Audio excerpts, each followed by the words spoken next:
আপোনালোকে জানে নে ও মাই গড 2 সিনেমাখনৰ ডাইৰেক্টৰ অমিত ৰায় নতুন সিনেমাখনৰ নাম ও মাই ডগ আৰু এই ভিডিওটো আসলে মই সিনেমাখনৰ বিষয়ে ক'বলৈ বনোৱা নাই এই ভিডিওটো বনাইছো কাৰণ সেই সিনেমাখন ও মাই ডগ সিনেমাখনৰ পটভূমি হৈছে অসম আমি হয়তো সকলোৱে ও মাই গড 2 সিনেমাখন চাইছো আগতকৈ বেছি স্পৰ্শকাতৰ এই বিষয়ক লৈ কিদৰে এখন ধুনীয়া সিনেমা বনোৱা হৈছিল আৰু সেই একেজন ডাইৰেক্টৰ নতুন সিনেমাখনৰ নাম হৈছে ও মাই ডগ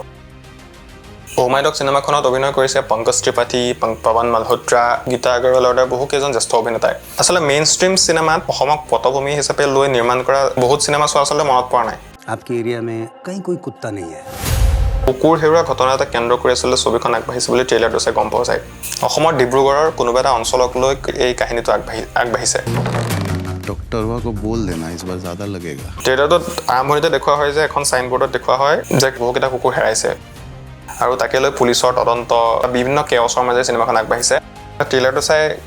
অনুমান কৰিব পাৰি যে ছবিখন শিশুৰ বাবে নিৰ্মাণ কৰিছে কুকুৰ হেৰুৱাৰ মাজত এটা শিশুৰো পোহনীয়া কুকুৰটো হেৰাই যায় আৰু সেই বাচ্চাটোৱে নিজৰ কুকুৰটো বিচাৰিবলৈ কৰা ষ্ট্ৰাগলটোৱে সিনেমাখনৰ কাহিনী पता कर लिया तुम्हारे बारे में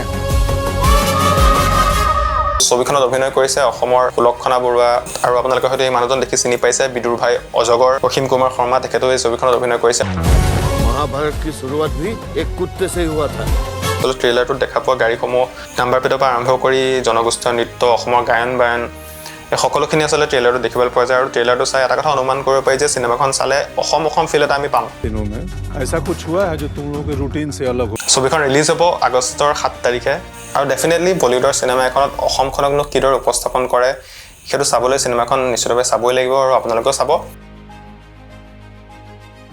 আৰু এনেকুৱা ধৰণৰ সিনেমা গান কবিতাৰ ভিডিঅ' বনাই থাকিবলৈ কমেন্ট কৰিব আৰু যদি আপোনালোকৰ কিবা ভাল সিনেমা ৰিকমেণ্ডেশ্যন আছে সেয়াও কমেন্ট কৰি জনাব